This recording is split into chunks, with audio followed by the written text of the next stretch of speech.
contoh satu isu terjadi dalam bercakap ni tuan dan puan, bila kita nak sampaikan sesuatu ataupun bila kita nak bercakap sesuatu, kita kena fikir dulu, adakah apa yang aku cakap ni melukakan hati orang, ataupun apa yang aku cakap ni mungkin membuatkan orang lain terasa. So kalaulah apa yang kita sampaikan tu membuatkan orang lain terasa, pada pandangan saya it's better untuk kita diam.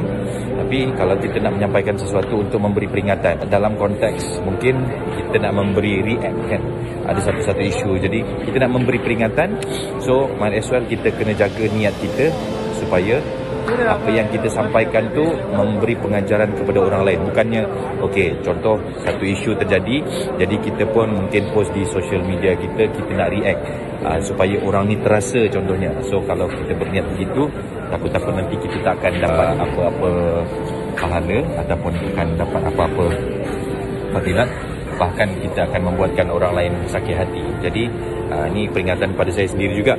Sekiranya kita nak memberi peringatan tentang satu-satu isu, please make sure dan kena reset niat kita untuk, ya Allah, aku cakap ni, aku nak remind diri aku dan aku nak remind pada orang yang consume aku punya social media.